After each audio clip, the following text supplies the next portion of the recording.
Muy buenos días a todas las personas que nos acompañan en este webinar el día de hoy sobre la gobernanza de aguas subterráneas en Costa Rica. Este es un evento organizado por el Hidrosec UNA, el CEMEDE UNA, la Universidad Técnica de Dresden, el SENARA y el Laboratorio de Gestión de Desechos de la Escuela de Química de la Universidad Nacional. Este es un evento auspiciado por el Ministerio de Ciencia y Tecnología de Costa Rica y el Ministerio Federal de Educación e Investigación alemán. Les damos la bienvenida a todas las personas que nos sintonizan a través del Facebook Live de El CEMEDE. Les agradecemos también si nos comentan a través del Facebook de dónde nos están escuchando, para tener también idea de el alcance que el evento está teniendo actualmente en vivo. Agradecemos a los expositores el día de hoy. Tenemos una gama muy amplia de expertos y personas involucradas en el tema de gobernanza de aguas subterráneas en Costa Rica.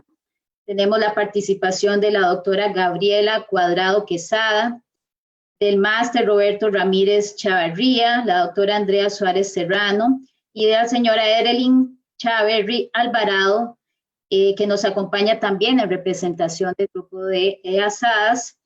Y pues es una discusión que queremos tener hoy en el marco de entender algunos aspectos de especial importancia para mejorar la gestión y la gobernanza específicamente de aguas subterráneas en nuestro país.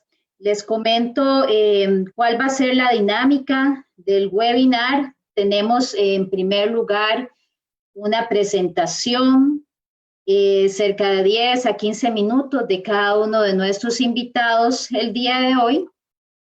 Luego vamos a tener una discusión en torno a dos preguntas particulares que nos interesa comentar al final de las presentaciones.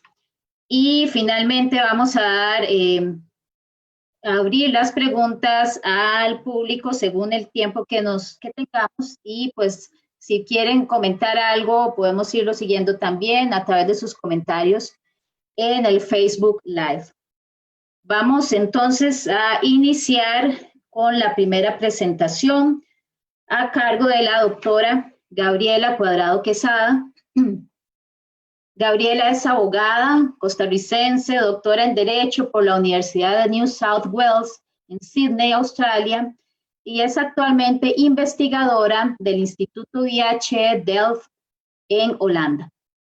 Gabriela cuenta con amplia experiencia en los temas de gobernanza de aguas subterráneas, demostrado a través de sus investigaciones sobre el diseño e implementación de marcos legales y políticas para la gobernanza del agua. Vamos a dar sin más preámbulo la palabra a nuestra invitada, la doctora Gabriela Cuadrado.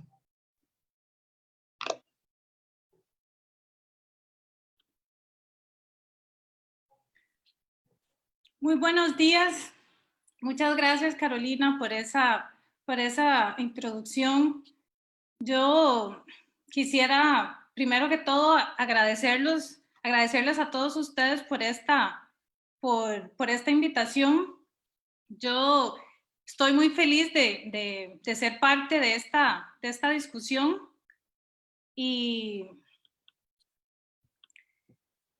poder comentar un poco el trabajo que hemos venido haciendo o que he venido yo haciendo con colegas desde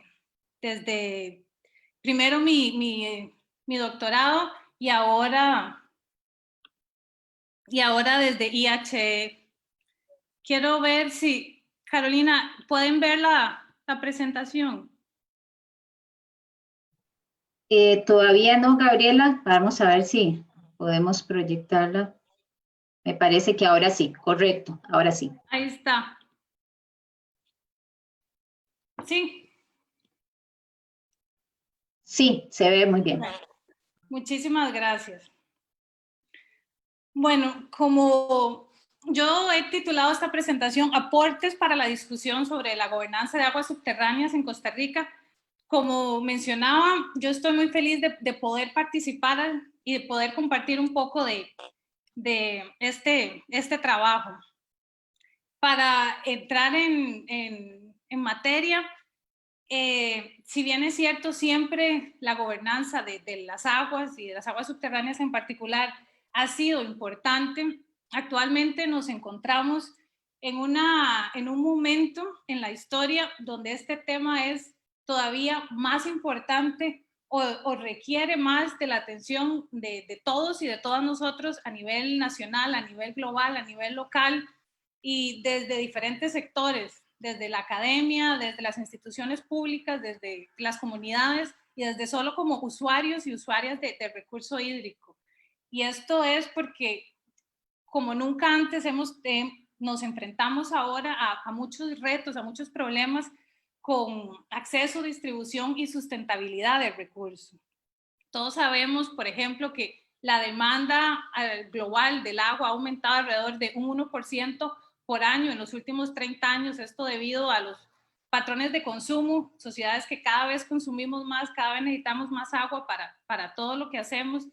Al mismo tiempo que usamos más agua, también estamos contaminando globalmente más que nunca antes debido a los agroquímicos, a la forma con la que producimos comida, a la forma como la que producimos todas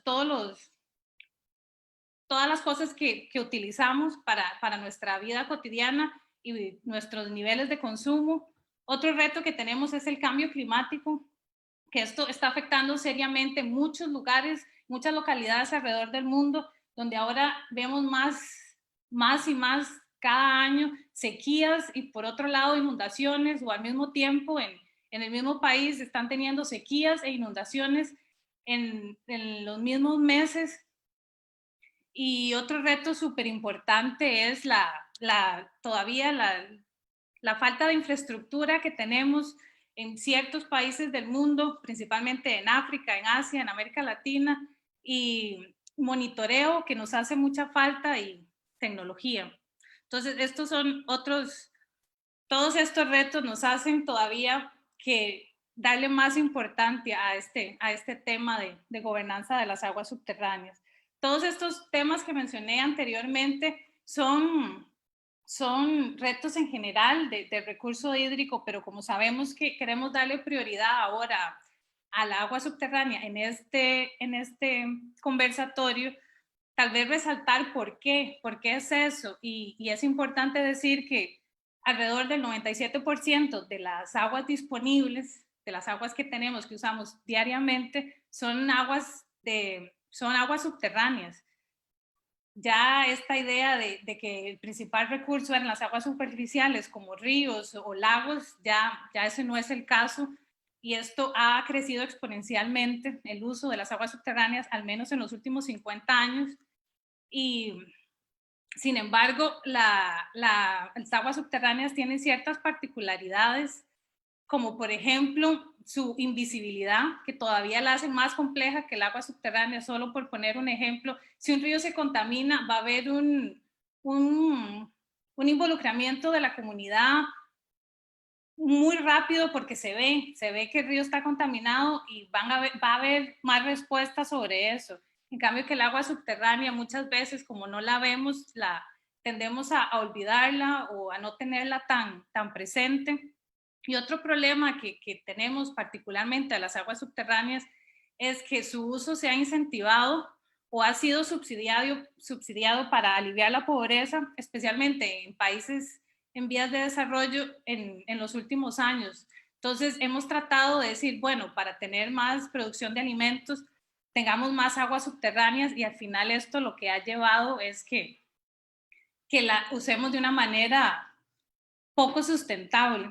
Y particularmente en Costa Rica tenemos retos bueno, ahora nuestros compañeros de Senara van a profundizar más, pero si bien es cierto, se ha hecho un importante desarrollo de estudios, todavía nos falta conocer mucho de este recurso, y el acceso en Costa Rica se ha basado históricamente en un tema de demanda más que el acceso ha sido más basado en la demanda que en la disponibilidad que se tiene. Y otro problema que tenemos es que en Costa Rica la condición privilegiada que tenemos de que siempre hemos tenido tanta agua nos ha impedido a tener marcos legales e institucionales muy fuertes desde hace muchos años. Por ejemplo, la ley de aguas que todavía tenemos es de 1942 y todo esto, pues, como decía, ahora nos está afectando todavía más.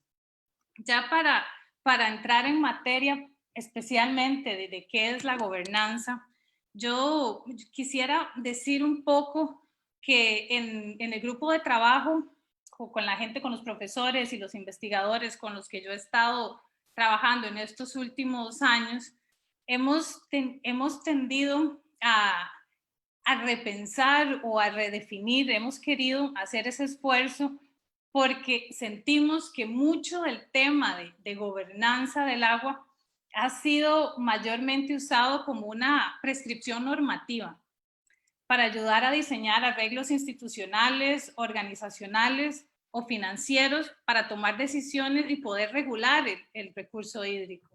Sin embargo, la crítica que nosotros hacemos, y por eso digo que hemos querido repensar y hemos trabajado en discusiones de cómo hacer esto, es un poco decir que estas prescripciones normativas siguen conceptos ideológicos basados en lo que las sociedades deberían de ser y en cómo deberían de funcionar, en vez de un entendimiento empírico de cómo la gobernanza ocurre realmente a nivel de la práctica. Entonces, con esto lo que quiero decir es que en la investigación que nosotros hemos hecho en muchos países, no solo en Costa Rica, pero en muchos países del mundo, nos hemos dado cuenta de que en la práctica, cuando hablamos de qué es la gobernanza, vemos que es desordenada, que hay mucha falta de instrumentos, de monitoreo, de marcos legales, de instituciones. También hemos visto de que siempre está rodeada de disputas, de conflictos. Entonces nosotros hemos querido tratar de entender un poco cómo podemos redefinir la gobernanza observando estas prácticas y reconociendo estas disputas que existen cuando hablamos de acceso al recurso hídrico. Entonces, brevemente, solo mencionar una de las definiciones que nosotros hemos propuesto para entender la gobernanza del agua. Lo hemos dicho que son las prácticas de coordinación y toma de decisiones entre diferentes actores sobre las disputas de distribuciones de agua. Y para explicar un poco qué quiero decir con este nuevo concepto, hay 3 conceptos fundamentales. Primero, nosotros nos hemos tratado de centrar en entender qué son las prácticas de gobernanza, qué es lo que la gente hace cuando usa el agua, maneja el agua, protege el agua, y por qué hace lo que hace, porque muchas veces hay ejemplos de decir, bueno, esto no funciona o es ineficiente, pero ¿por qué pasa? No solo saber que es ineficiente, pero saber por qué pasa, cuáles son los problemas que existen para poder entender mejor al final cómo proponer que esto mejore. Después, el otro tema importante en este concepto son las disputas. Entonces, aquí con esto lo que quiero decir es el reconocimiento de que la mayoría de decisiones que se toman alrededor del agua superficial y subterránea, del agua en general, incluyen decisiones políticas, como por ejemplo, lo que quiero decir acá es para dónde va el agua. Esas son decisiones políticas. Y el otro tema que quiero resaltar de esta definición es el tema de distribuciones. Y con esto lo que quiero decir es, al final, la distribución es quién tiene agua y qué cantidad de agua tiene cada persona. Y aquí también es importante resaltar el tema de decisiones políticas. Por ejemplo, quién tiene agua y quién no. Cuando se hacen estas distribuciones, ¿a quién le llega el agua? ¿A quién se distribuye? ¿Cómo se distribuye? ¿Se están distribuyendo equitativamente o no? Hay unos que tienen muchos mucha agua y hay otros que no. Entonces, al final, si bien es cierto, tenemos muchos problemas, como mencioné al principio, de patrones de consumo, de cada vez utilizar más agua, de contaminación, de cambio climático, las evidencias que tenemos nosotros del trabajo empírico que hemos hecho, como dije, en varios países alrededor del mundo, es que esta crisis del agua no es una consecuencia absoluta de escasez.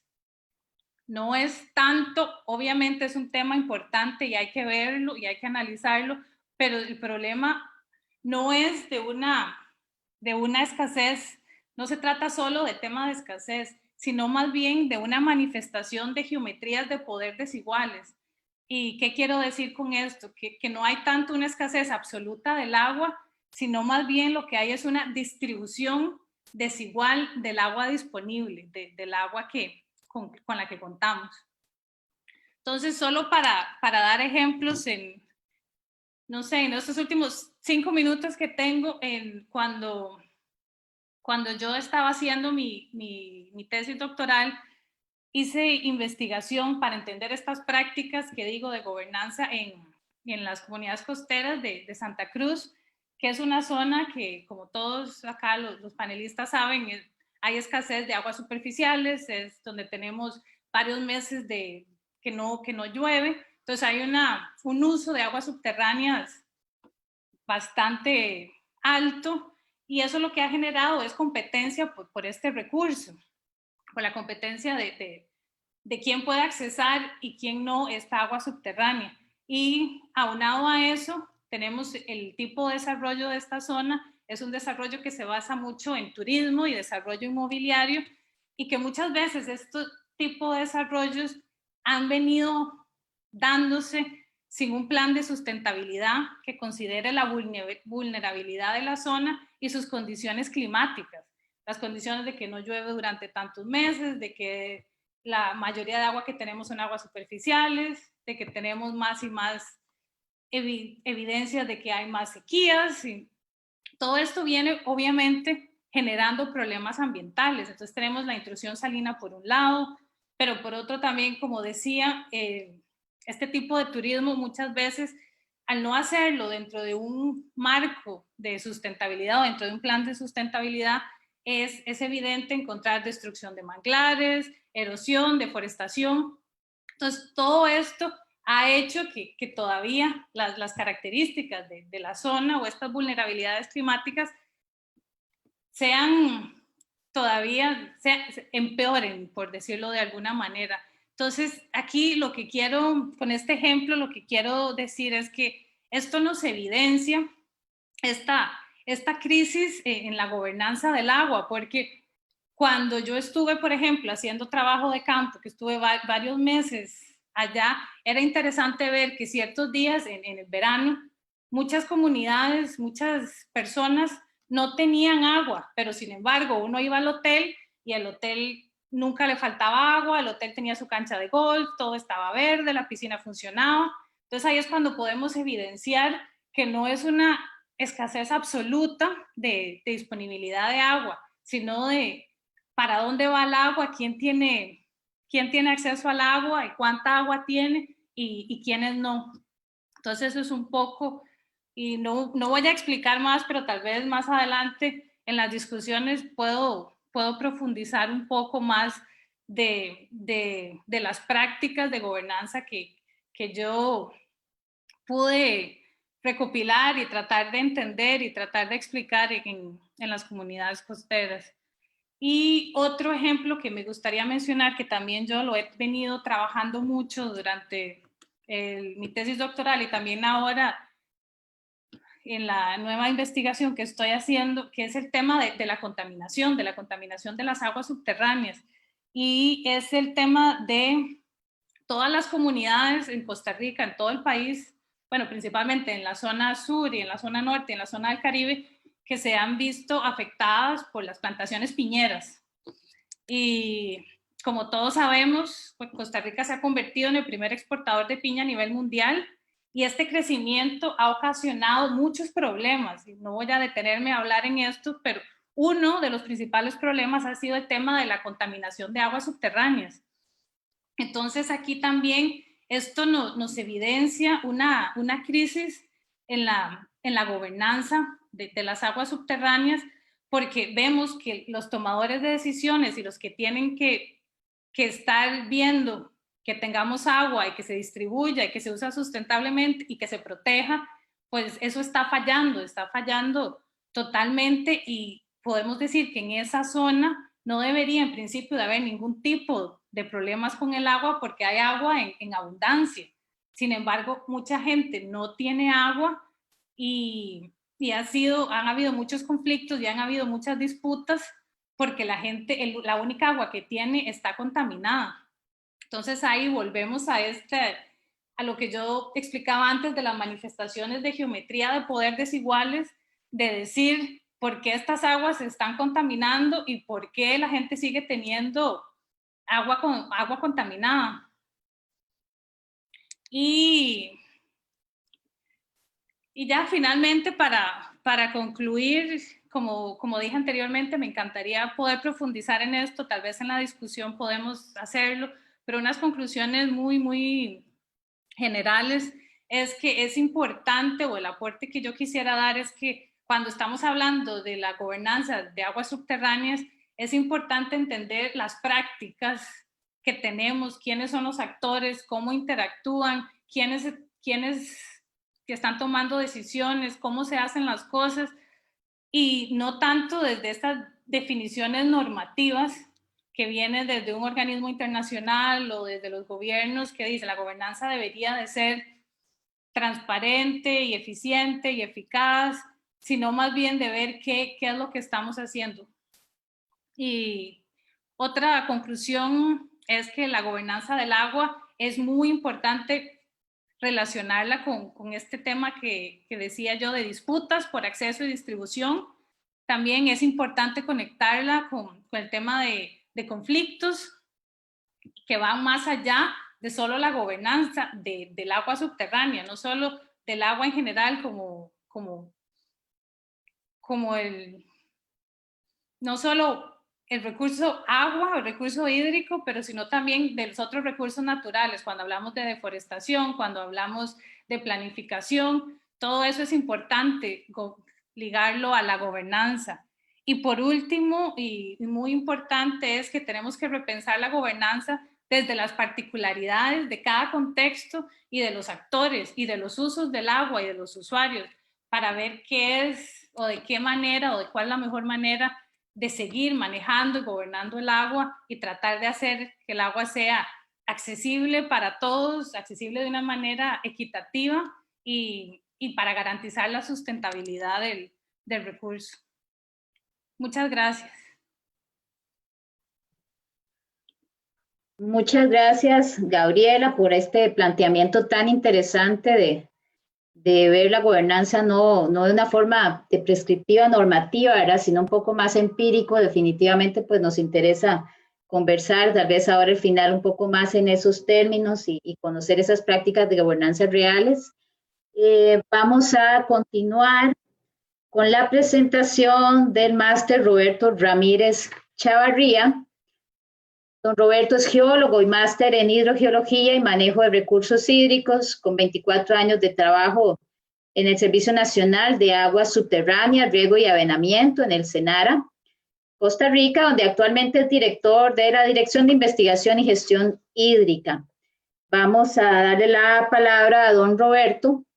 Les agradecemos a las personas que nos están siguiendo a través del Facebook Live, comentarnos de dónde nos están escuchando. Y pues eventualmente vamos a hacer una apertura para algunas preguntas del público. Gracias, don Roberto. Adelante. Gracias. Buenos días.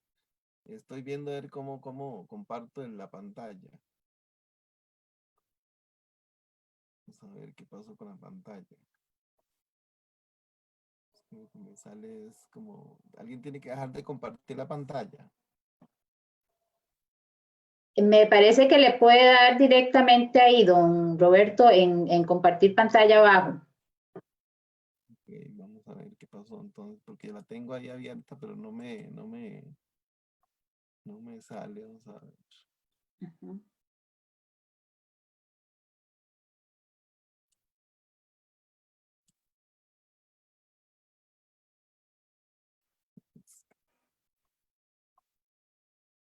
Una pantalla, un momentito.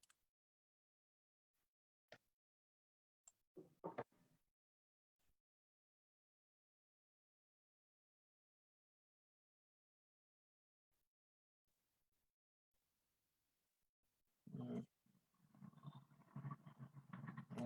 no me deja poner la pantalla. Tal vez si vamos a ver si nos orienta el compañero encargado de la parte técnica, podemos, eh, ok, ya vamos Saludos, a resolver. Ujú. no, tienes que darle solamente compartir ahí donde dice screen, donde Sí. dice share, donde dice screen y share screen, donde Ya, dice específicamente. ya, Ujú. vamos a ver, Ya estamos Ahí viendo, ya, sí, ahora sí. ya se ve. Muchas gracias, don Roberto. Adelante. y muchas gracias. Bueno, yo trabajo en el Servicio Nacional de Aguas Subterráneas, Riego y Avenamiento en el SENARA, en la Dirección de Investigación y Gestión Hídrica, y bueno, vamos a hablar un poco sobre lo que SENARA entiende en el proceso de la gobernanza de las aguas subterráneas en el país. Vamos a decir que bueno, ya un poco esta parte de gobernanza la habló la compañera, pero sí quiero como diferenciar entre qué es gobernabilidad y qué es gobernanza, porque entendemos que la gobernabilidad es cuando nos imponen las cosas a partir de políticas del gobierno. Y gobernanza tiene que ver un poco más con el tema, tiene que ver más con el tema de, de ese compromiso que tenemos todos los usuarios, toda la comunidad en el tema de, del agua. Por ejemplo, para poner solo una idea, el tema, digamos, de legislación, el tema de legislación, el tema de una nueva ley de aguas, creemos que es el gobierno que tiene que darnos esa ley. Pero al contrario, la gobernanza lo que pretende es que más bien haya la participación de toda la comunidad, todo el país en el tema de poder estructurar esa ley y que sea lo más participativa, que tenga todos los aspectos y la estructura que debe de tener una ley. Entonces, digamos, esa es la gran diferencia que hay entre gobernanza eh, eh, y gobernabilidad. Eh, Así una definición de gobernanza, tal vez es un poco este concepto que puse ahí, que es el agua, cómo administrar el agua en aplicación de los principios de responsabilidad, participación, información y transparencia, y también de las reglas jurídicas. Me voy a tener aquí un momento en el tema eh, de la importancia de las aguas subterráneas. En este momento, digamos, incluso en la crisis que tenemos actualmente, las aguas subterráneas tienen una gran importancia porque nos pueden servir para todo lo que tiene que ver con agua potable, que ya también se mencionó, pero, pero también están amenazadas. ¿Por qué? ¿Por cuáles pueden ser las amenazas? Bueno, pueden ser amenazas de la zona de actividades industriales, actividades de urbanización, actividades agrícolas, que ya también mencionó el tema de la piña, y, pero tenemos que hacer una estrategia de cómo atacar esos problemas. Pero entonces el agua subterránea es fundamental porque es como decir, en el futuro es como un banco que vamos a nosotros a tener ahí de agua, ¿verdad? Pero hay que cuidarla porque es un recurso que lo tenemos en el subsuelo. Nada más quería poner este gráfico de distribución del agua en el país para que se den cuenta que la mayor parte del agua, el agua como todo, está en dos actividades, la hidroeléctrica y la agrícola. un porcentaje alto. Si vemos entre doméstico, industrial y turismo, tenemos apenas el 5% de todo el agua. Pero si lo vemos en aguas subterráneas, casi que todas las primeras 3 actividades se abastecen de agua subterránea. De ahí, digamos, la importancia de cuidar ese recurso, no solo en cantidad, sino en calidad.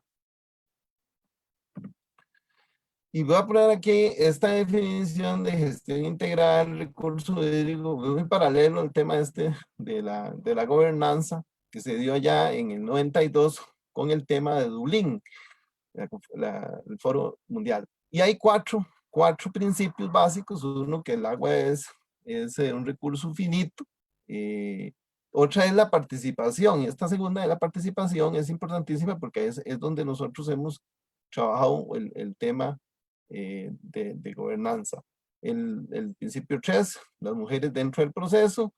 Y el 4, que tal vez no es de este foro, pero sería importante analizarlo porque es el tema de el agua como un bien económico, ¿verdad? Ya tenemos la experiencia chilena con el tema del agua como una mercancía que se puede, que digamos que tiene unos componentes ahí de índole económico que se podrían revisar en un próximo foro. Esta pregunta la pongo aquí porque mucha gente ha preguntado que si necesitamos una nueva ley de aguas. A pesar de tener el agua de 1942, la 276, la 272, sin embargo, a pesar de que esa ley es del 42, vea que el país ha avanzado hacia el tema de modernización y de fortalezas de esa ley, creando varias instituciones, entre esas acueductos y alcantarillados en el tema de agua potable, Senara en el tema de aguas subterráneas, riego de avenamiento, la Ley General de Salud, está LICE en el tema hidroeléctrico y otras energías, la Ley de Uso y Conservación de Suelos, la Ley de Biodiversidad, la ARECEP, la Empresa de Servicios Públicos de Ley, con una ley especial en el manejo de varios servicios, entre esos agua, la Dirección de Aguas y la Ley Forestal. O sea que el país no se ha quedado solo con la ley de 1942, sino que se ha incorporado una serie de leyes y para modernizar el tema de agua, ¿verdad? Entonces, a veces se dice que es que es una ley muy vieja, pero es que se le han estado haciendo leyes para que se fortalezca el tema de la gestión. Lo interesante es un proyecto que hay, el 20.212, que está en la Asamblea Legislativa, donde se hace una propuesta de lo que hablamos de la gobernabilidad, no de la gobernanza, sino a partir de la gobernabilidad. Un proyecto, ¿verdad? Un proyecto del gobierno, un proyecto que quiere de una u otra forma que haya una rectoría, pero que no solamente es rectoría, sino que también hace cosas. Entonces nosotros lo que vemos peligroso de este nuevo proyecto de ley es que se concentra todo en una institución que ya es rectora, que aceptamos ese tema de rectoría, pero que además de eso también va a ser juez y parte, porque va a hacer va a hacer gestión, va a cobrar, va a hacer investigación, va a hacer cánones, va a hacer una serie de toda la parte administrativa y una concentración tal. Pero lo interesante es que deja las otras instituciones. O sea, no es que hay una conjunción de todas las instituciones, sino que sigue allá, sigue Senara, sigue. Entonces, al final no es que se está haciendo una unión de instituciones relacionadas con el agua, sino que más bien es la concentración en una institución. Eso hay que analizarlo con mucho cuidado, ¿verdad? Porque es la acumulación de poder en una sola institución, en un tema tan transversal en todas las actividades, y ahí es donde vemos el tema de gobernanza, donde tiene que haber una participación de la comunidad hacia la nueva estructura de una ley. Y además, la ley tiene una de las falencias que tiene la ley es que todo se dice que se va a reglamentar, pero no están esas pautas de cómo reglamentar. La ley tiene que traer algunas pautas de cómo reglamentar, porque si no todos nos quedamos en que todos los reglamentos, todos los artículos de la ley van a decir después cómo reglamentar, pero no existe como el principio de cómo hacer esa reglamentación. Entonces, vemos ahí un tema complicado. Bueno, entonces, a mí me parece que a nivel de esta ley debe tener algunas características, sustentabilidad, operatividad, fortalecimiento, capacidades técnicas, financieras, garantía responsable, participación activa, impulso, la orientación y la coordinación de los gestores de agua, sectores económicos y sociales. O sea, esta ley tiene que ser mucho más amplia, tener mucho más contenido en los temas de modernización en caso de que se haga la propuesta. Pero nosotros vemos que el país tiene una estructura moderna, aunque tenemos la ley del 42, pero que se han creado leyes que se adhieren a ese tema del manejo de los recursos hídricos. ¿Qué ha hecho Senara? Senara tiene un planteamiento y que lo vimos en el segundo principio de Dublín, que es el tema de participación. Entonces Senara estructuró a partir de varias crisis que sucedieron del tema del agua, un proyecto que se llama Planes de Aprovechamiento Sostenible de Acuíferos, que es un poco trasladar esa información técnica que nosotros generamos, pero pasarla a la comunidad para que en conjunto se puedan hacer planes de manejo de los acuíferos. Entonces ahí se ve la gobernanza metida, porque ahí sí hay una participación entre las instituciones del Estado y la comunidad. Bueno, ¿qué hace Senara?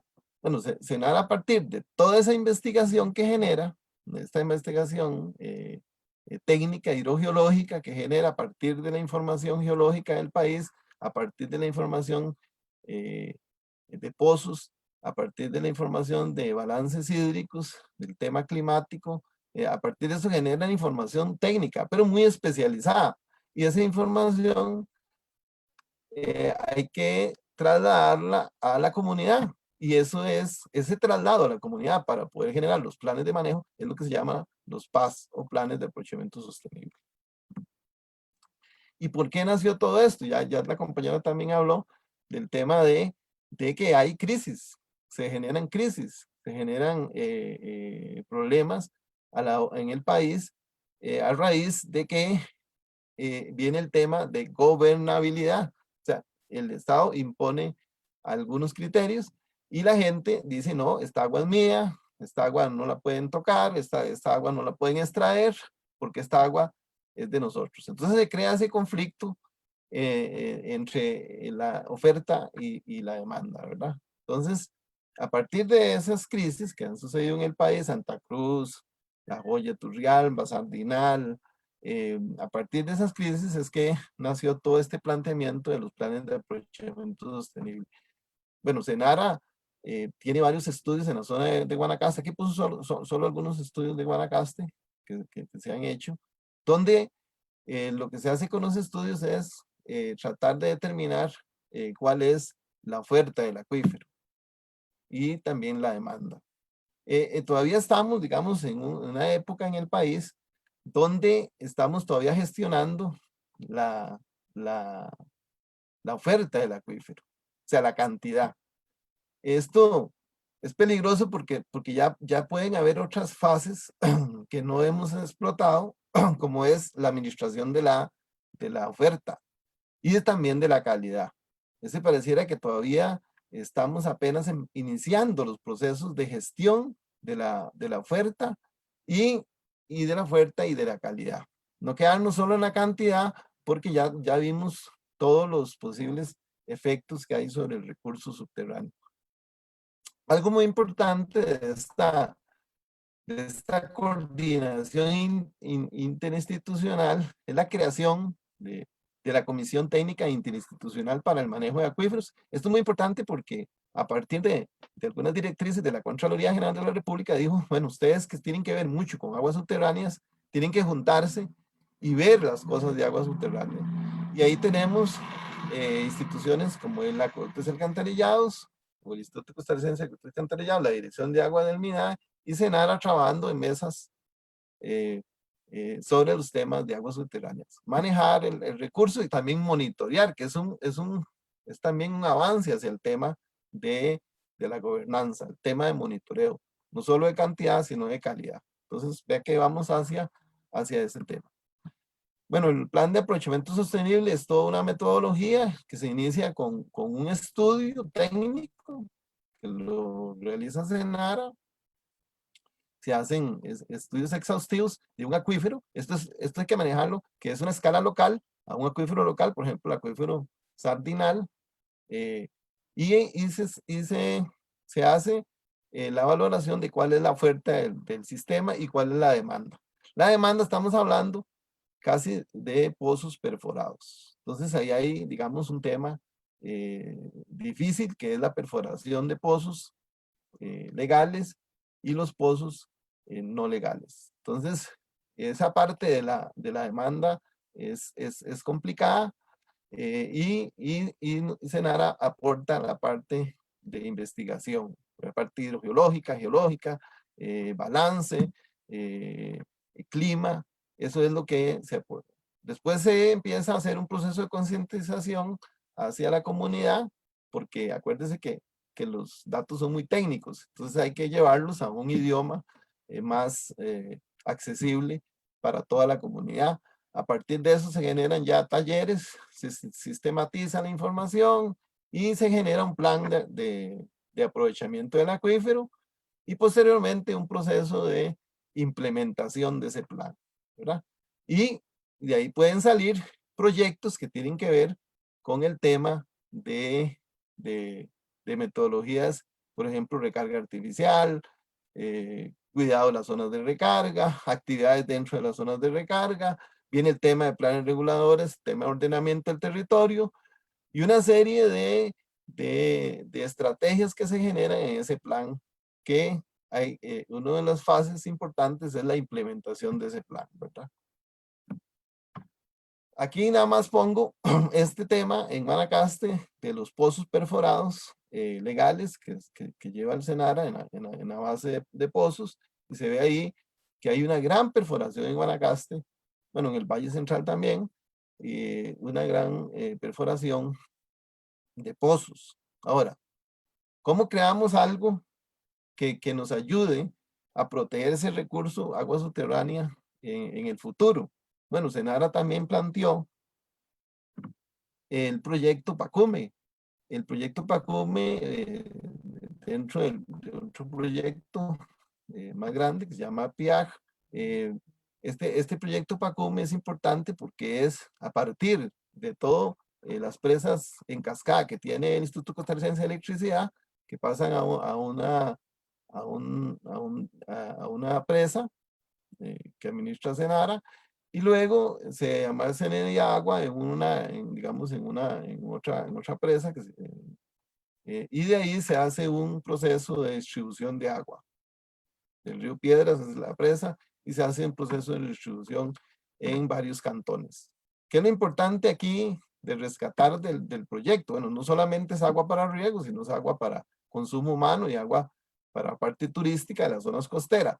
¿Qué es? Que esto va a quitar la presión sobre los recursos subterráneos, porque va a haber, digamos, una disponibilidad de agua. Entonces es un proceso de adaptación al tema de cambio climático, y también va a haber un alivio, digamos, de la explotación de extracción de agua subterránea, siempre y cuando se realicen pues, los monitoreos, y se realicen los monitoreos de calidad y toda la parte ambiental. Entonces, bueno, SENARA está trabajando en esas dos aristas, en el tema de agua superficial a partir del sistema de Arenal, y también en el tema de aguas subterráneas en todo lo que tiene que ver con los planes de aprovechamiento sostenible, zonas costeras. Eso sería. Muchas gracias.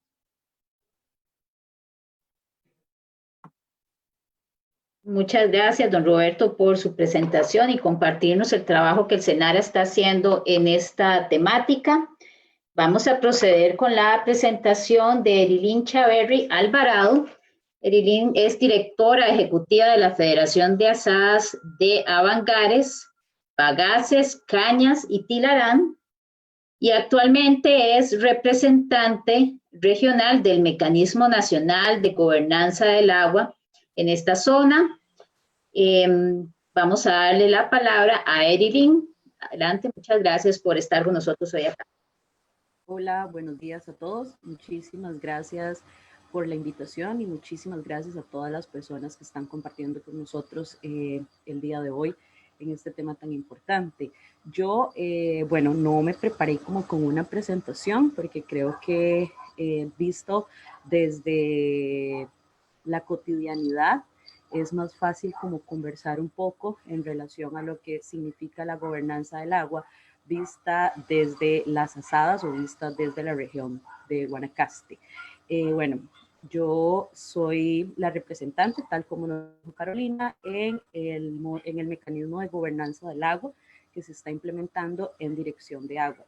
Este es un mecanismo que busca la participación ciudadana, integrar la participación ciudadana en estos procesos de toma de decisiones, en estos procesos de cambio de leyes, como nos lo estaba comentando antes el caballero. Entonces, pues sí, decirles que de todo lo que nos han comentado Gabriela y el caballero, nos queda como mucho saber que de una u otra manera el tema de la gobernanza del agua en el país se ha intentado visibilizar, se ha intentado trabajar con diferentes organizaciones. En el caso de este mecanismo tiene como 3 espacios que busca, que son los foros regionales, los cuales se realizaron en diferentes espacios regionales del país, como es Pacífico Central, Terraba, Caribe, Zona Norte y la región Chorotega o en la región Tempisque, que es de la cual yo soy la representante. En estos foros regionales hubo una participación bastante interesante de actores, tanto institucionales como de la sociedad civil.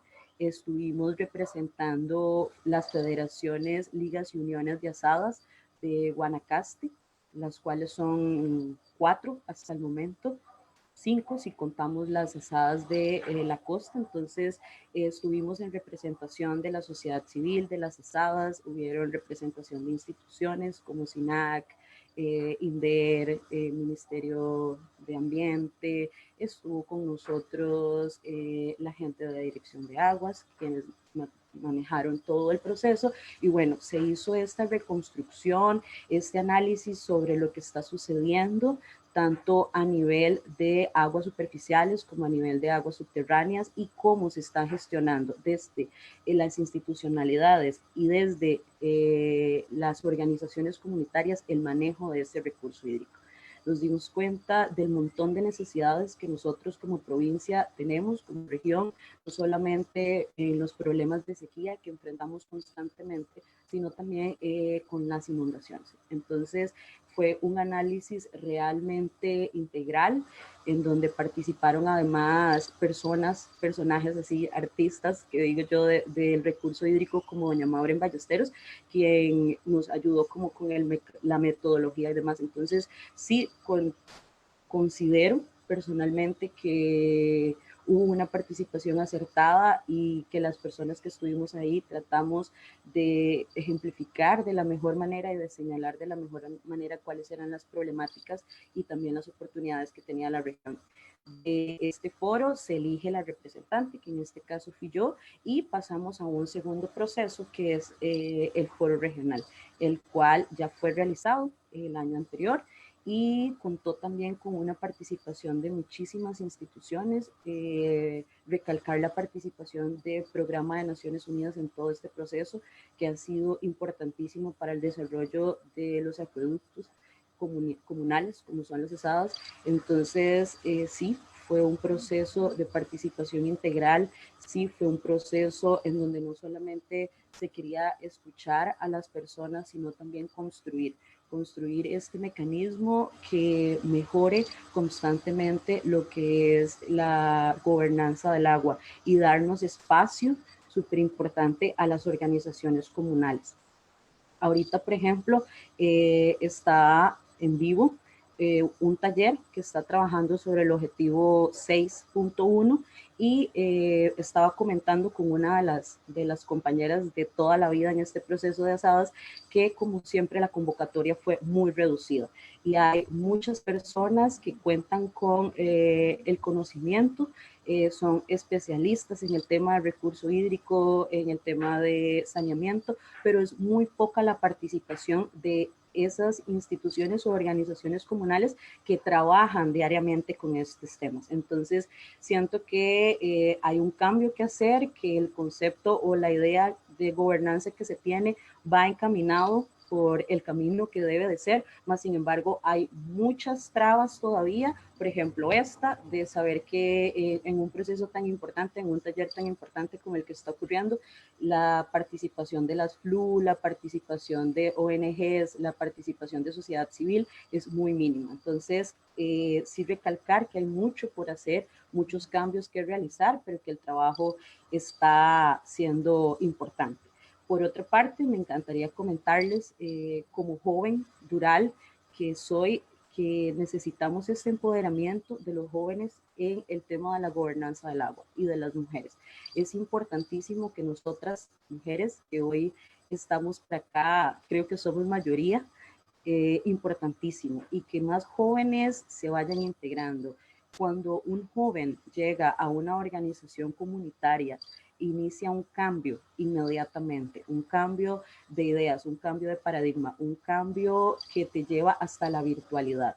Y eso es necesario en este momento, principalmente en las organizaciones comunales, comunitarias. Lo estamos viendo con el tema de la pandemia, la importancia que tiene la virtualidad en este momento para acercarnos, para tomar decisiones. Entonces, en el momento en el que los jóvenes nos acercamos a estos espacios, podemos darles ese plus, bueno, podemos acercarlos a la virtualidad y podemos innovar. Entonces, también es importante recalcar en este proceso de gobernanza que estamos teniendo la importancia de los jóvenes, la importancia de las mujeres y de las alianzas estratégicas. ¿Y a qué voy con lo de las alianzas estratégicas? Por ejemplo, actualmente la Federación de Asadas del Territorio Avangares, Cañas, Bagaces y Tilarán, estamos trabajando una alianza, un proyecto estratégico con la Universidad Nacional en coordinación con Andrea y los demás chicos de Hidrosec. Y bueno, el resultado ha sido impresionante y las oportunidades que les vamos a brindar a las asadas con este proyecto van a ser muchísimas y los beneficios que van a tener estas asadas para sus comunidades también. Entonces, el tema de las alianzas en este proceso es realmente importante que lo tomemos en cuenta y que lo sigamos trabajando para consolidar. Y la integración de instituciones como el AIA, como Dirección de Aguas, como el INDER, como el SINAC en todo este proceso también le da ese valor agregado, ese trabajo de más que tal vez las personas que estamos en la parte de gestión comunitaria no contamos con el profesionalismo para realizarlo, no contamos con las carreras para hacerlo, y de ahí tan importante la participación de las instituciones en este proceso. Y finalmente, decirles que el proceso de gobernanza es un proceso importantísimo en este momento para nosotros como Federación de Asadas y para muchos FLU en Costa Rica. Queremos que la gobernanza nos ayude a empoderarnos. Las FLU son en este momento ese brazo que va a permitir el mejoramiento constante de las asadas, así que la gobernanza en estos temas y poder direccionarla hacia una participación y hacia un intercambio de información fluida entre instituciones y sociedad civil y demás organizaciones va a ser muy, muy, muy importante. Muchísimas gracias. Muchísimas gracias, Arilín, por compartirnos esta experiencia del Mecanismo Nacional de Gobernanza del Agua, desde la región Tempisque, y por hacer ese llamado al empoderamiento también de jóvenes y mujeres en estos procesos de gobernanza. Vamos a continuar con la presentación de la doctora Andrea Suárez Serrano. La doctora Suárez es bióloga con énfasis en manejo de recursos naturales, con 18 años de experiencia en estos temas. Posee un doctorado en ecología en ecosistemas fluviales continentales de la Universidad de Barcelona y es actualmente la coordinadora general del Centro de Recursos Hídricos para Centroamérica y el Caribe, Hidrosec UNA. Bienvenida, Andrea, muchas gracias.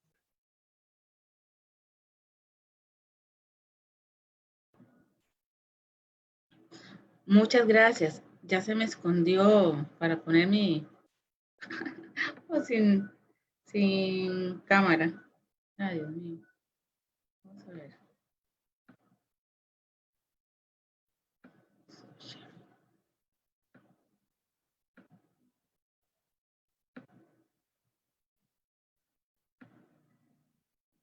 Ya se está proyectando.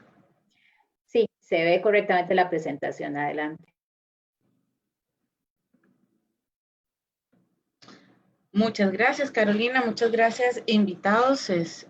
Yo voy a hablar un poco como desde la universidad, desde qué estamos haciendo relacionado a este tema. De verdad, son varios los proyectos que tenemos que tienen que ver con el tema de la gobernanza del agua, porque desde la perspectiva de la universidad y propiamente la Universidad Nacional, el trabajo con las comunidades es muy importante, desde la investigación y desde la extensión. Y desde nuestra posición regional, ¿verdad? Que tiene un vínculo con una región que no es la gran área metropolitana y con una proyección hacia el corredor seco mesoamericano, ¿verdad? Porque las problemáticas que aquí se viven en esta estacionalidad climática también se viven de mayor o menor intensidad en todo lo que conocemos como el corredor seco mesoamericano. Voy a hablarles un poco sobre este proyecto que se llama Facilitando la adaptación de tecnologías verdes para la reducción estacional de la escasez del agua en Costa Rica, que es un esfuerzo conjunto con la Universidad Técnica de Dresde, justamente con el grupo de investigación INOWAS y a nivel nacional con el CEMED, el Hidrosec, y con el AGEDE, el Laboratorio de Gestión de Desechos de la Escuela de Química de la Universidad Nacional. Y al final les voy a dar como un mapa de todo lo que articula este proyecto y lo que estamos hablando del tema de gobernanza, ¿verdad? Donde se articula, se trabaja en conjunto con todos los actores involucrados en este tema de gestión del agua y justamente el tema de aguas subterráneas que es tan relevante para nuestro país y las zonas costeras y también insulares. Bueno, no voy a entrar en mucha introducción, ¿verdad? Tenemos el tiempo limitado, pero para dar un mapa general sobre la situación del agua en Centroamérica, como les decía, los problemas del agua en Costa Rica no son propios, únicos, exclusivos de Costa Rica, es una situación a nivel centroamericano, a nivel global, a nivel mundial, los retos que tenemos que vivir sobre el tema de la gestión del agua y en particular en Costa Rica, se ha identificado con especialistas que han llegado al país, de la UNESCO y demás, que el tema de la gobernanza es un punto clave, ¿verdad? Entonces, de ahí el interés a nivel nacional, a nivel del país ahora, para tratar de articular un poco más ese proceso a través del decreto ejecutivo del año pasado que se sacó del mecanismo de gobernanza del agua. Tenemos en Costa Rica una gran precipitación, ¿verdad? Si alguien ve esos datos, dice qué problemas de agua pueden tener ustedes. Tenemos agua en cantidad. Sabemos que la extracción del agua per cápita es más elevada que en todo Centroamérica.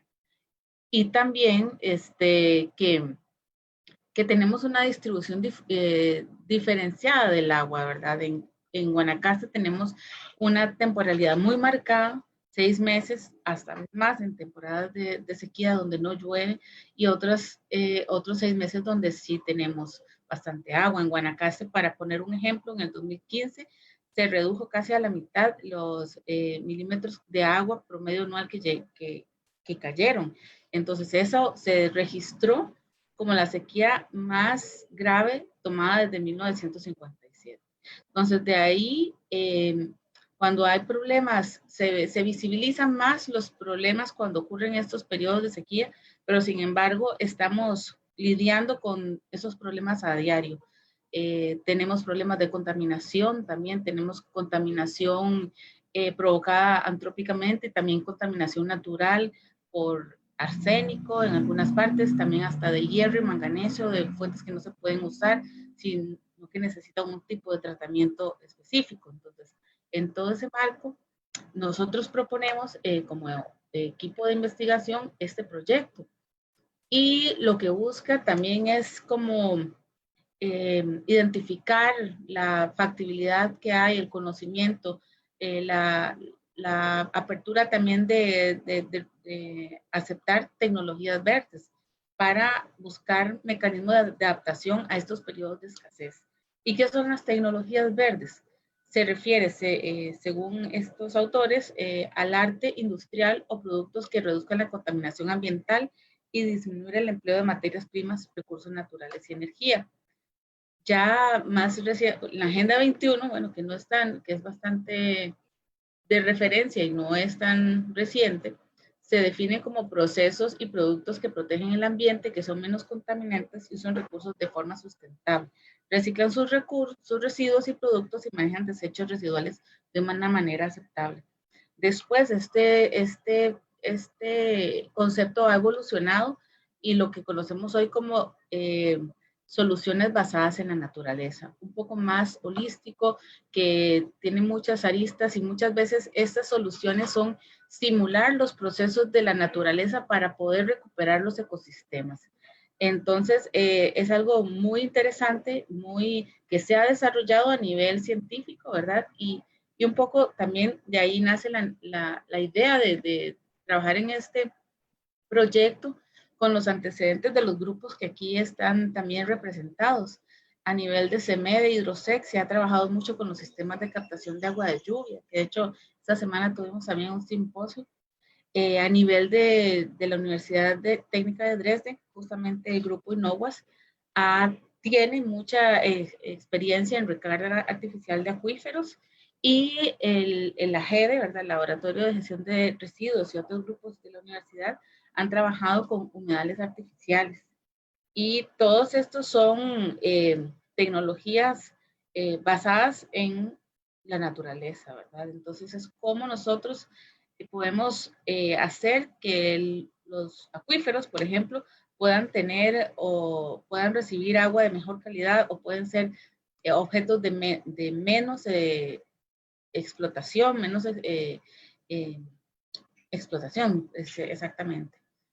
En un contexto de zonas donde, por ejemplo, las biojardineras, que así les conocemos en Costa Rica, se han demostrado su factibilidad para, no solamente para depurar el agua, aguas grises, aguas negras, sino también para, en el caso de las aguas grises, al estar filtradas, poderlas usar como agua de riego para huertos familiares y demás.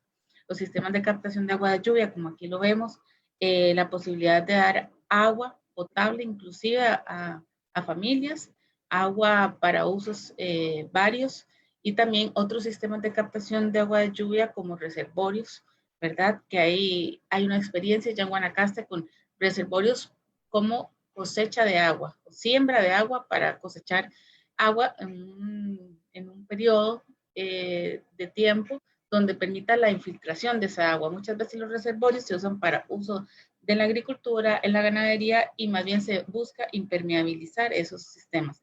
Esos otros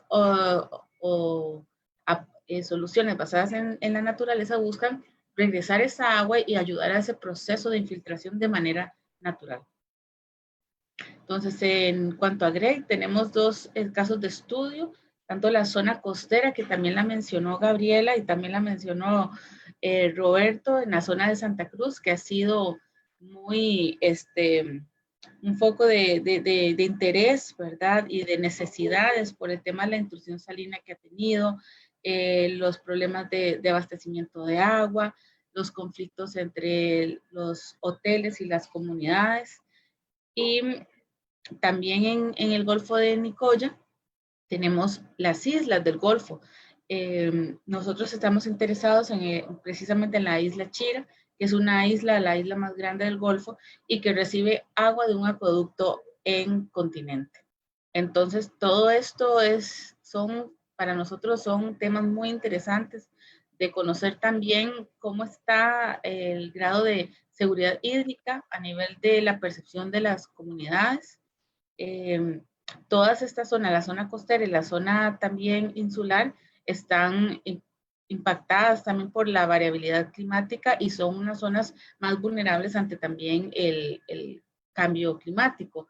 Y la débil gobernanza del agua que existe puede empeorar estos contextos, estos panoramas para las comunidades a futuro.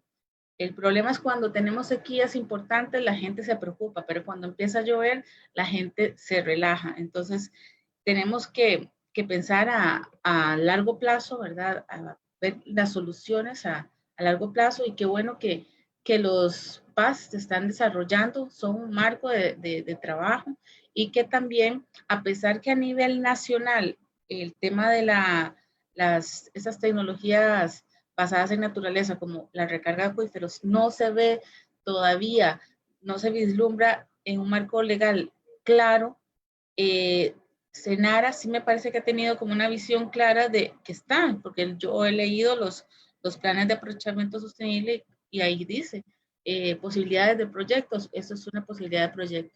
Una posibilidad de proyecto en el sentido que se necesita mucha investigación, se necesitan datos, se necesitan estudios hidrogeológicos, se necesita información climática. Entonces, por ahí es el camino, ¿verdad? Todavía tal vez pensamos que Costa Rica no necesita recargar acuíferos porque tenemos una recarga en el país casi del 75%, como decían investigadores de la UCR, que casi todo el país se recarga, ¿verdad? Entonces, hay zonas donde el agua está más limitada y eso lo tenemos nosotros bien claro.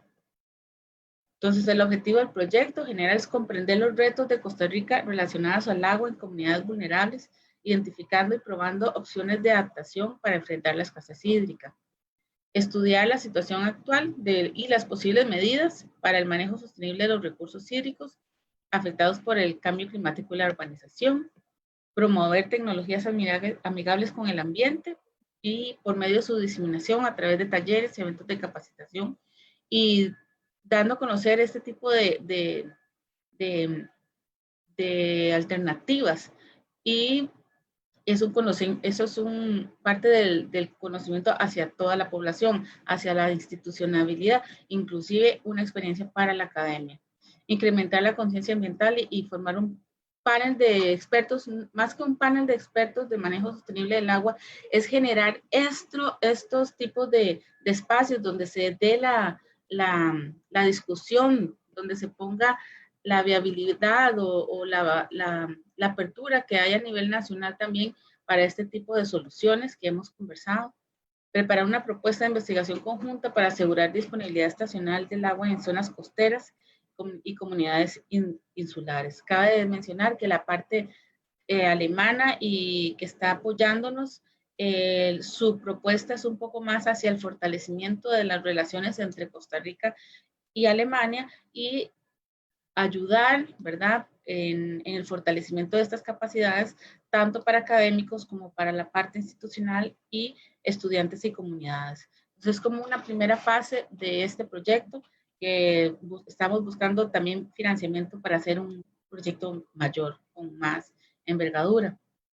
Intercambiar fortalezas académicas, como les decía, entre estudiantes e investigadores.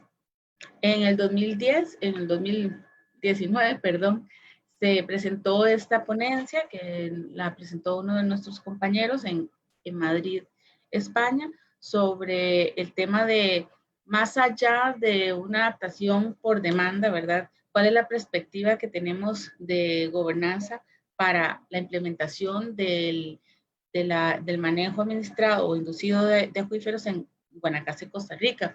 Precisamente en estos sitios de estudio que les estaba mencionando, que ya el mapita con las islas y la zona costera de Santa Cruz, que es donde también hemos realizado mucho trabajo con nuestros amigos de las asadas de la zona costera, que son alrededor de 13, 14 asadas, que han trabajado muchos temas, que se han tenido también que capacitar, han tenido que pelear también y están en la lucha como muchas otras asadas del país.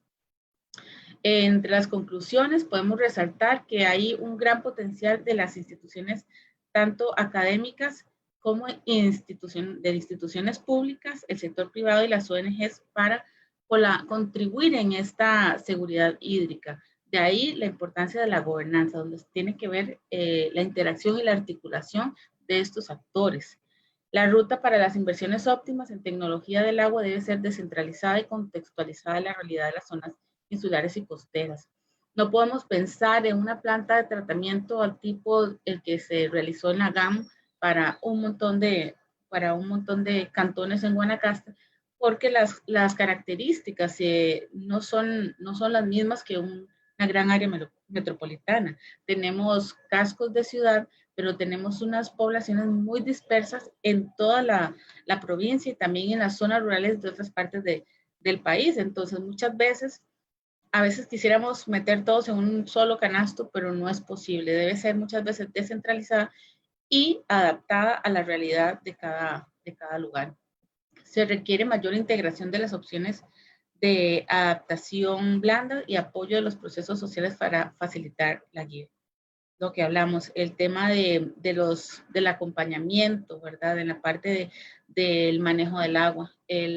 Las asadas y sobre todo en las zonas rurales son fundamentales, tanto para la mejora de la prestación del servicio como para los procesos de protección de las fuentes y así también para cualquier otro tipo de tecnología o solución basada en naturaleza que se quiera adaptar. Entonces, son actores fundamentales también.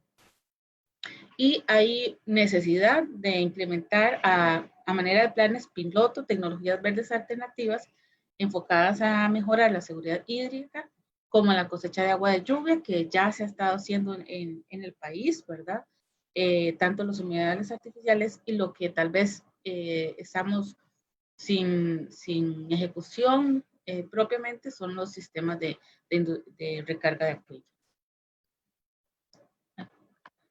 Y el desarrollo de capacidades, ¿verdad? Que hablamos, es esencial para comprender estos retos del tema de escasez, la comprensión del tema de la variabilidad climática, el cambio global, para tanto a nivel de nuestra área de estudio, pero que esto lo podría decir que es también para otras zonas del país, ¿verdad? Cómo comprendemos nosotros la situación global que estamos viviendo a nivel climática, cómo comprendemos qué soluciones hay, cómo yo como ciudadano puedo contribuir con este tipo de soluciones y cómo a nivel institucional puede generarse discusión sobre el tema y con los apoyos internacionales es posible desarrollar la experiencia tropicalizada, ¿verdad? A nivel de nuestro país o en Centroamérica, que ya hay algunas experiencias también a nivel de América Latina. Como puntos básicos, no voy a leer cada uno de los resultados esperados. ¿Qué queremos obtener con este proyecto? Una mayor comprensión de las dinámicas biofísicas y socioeconómicas para la seguridad hídrica, probar e implementar medidas de adaptación verde, mayor capacidad para probarlas. No precisamente vamos en este proyecto a hacer una instalación de mar ya, como tal, pero sí es conocer la percepción, la aceptabilidad, tanto a nivel institucional como a nivel comunitario, como a nivel de organizaciones que trabajan por el tema del agua, qué conocimientos tienen o darles también, o sea, dar un diálogo de lo que ellos conocen, porque a veces han aplicado las tecnologías o estas soluciones sin conocer la parte de contexto académico, ¿verdad? Como se les llama y demás. Entonces, ese es uno de nuestros objetivos, poder identificar dónde están ubicadas estas soluciones basadas en naturaleza, quién las está haciendo, cómo las están haciendo. Eso es muy importante. Reconocer el trabajo que hay también en campo. Fortalecimiento de la colaboración de Alemania y Costa Rica para atender el manejo integrado del agua. Y lo que les decía, estudiantes y habitantes con capacidades fortalecidas en estos temas. Entonces, como para hacer un resumen de la articulación que hay a nivel de este proyecto, a nivel interno tenemos otros proyectos que se han podido conseguir recursos. Está el proyecto CADICO, que es para la co-construcción de políticas de desarrollo territorial en la zona Chorotega, en la región Chorotega. El proyecto también BARCLIM, que tiene que ver con una alianza entre, bueno, en CADICO también, vamos a ver, alianza entre otras unidades académicas de la Universidad Nacional, en CADICO con el CIMPE, que es el Centro Internacional de Políticas Económicas, y la Escuela de Planificación y Promoción Social de la UNA. En BARCLIM también, además de CEMED Hidrosec, que trabajamos, está el CIGEFI, que es el Centro de Investigaciones Geofísicas de la UCR, junto con el CIMPE también, que participa en este otro proyecto BARCLIM, que está ubicado, el área de estudio es precisamente en la Cruz de Guanacaste, unas dos zonas costeras, el Jobo y Guajiniquil, y una zona Santa Cecilia, que es más en la parte interior de la Cruz. También tenemos articulación con las instituciones de gobierno, que son importantísimas en todo lo que estamos hablando de gobernanza del agua y gestión propiamente del agua, el INDER, el MIDEPLAN, el AIA, la Dirección de Aguas, y aquí no se puede ver, SENARA también, es que las camaritas me tapan. Muy importante esta articulación y que se está realizando en cada uno de estos proyectos.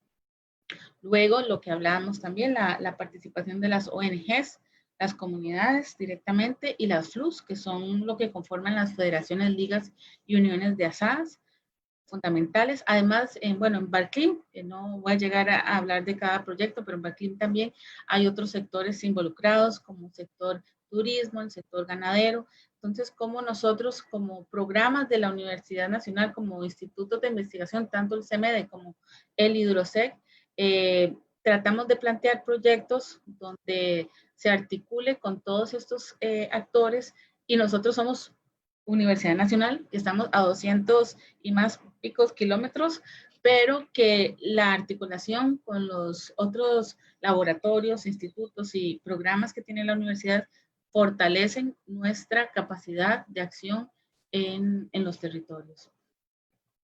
Muchas gracias, más bien, y le doy la palabra a Carolina. Muchas gracias, Andrea, por compartirnos la experiencia del Hidrosec en los proyectos que actualmente se están gestionando en esta temática.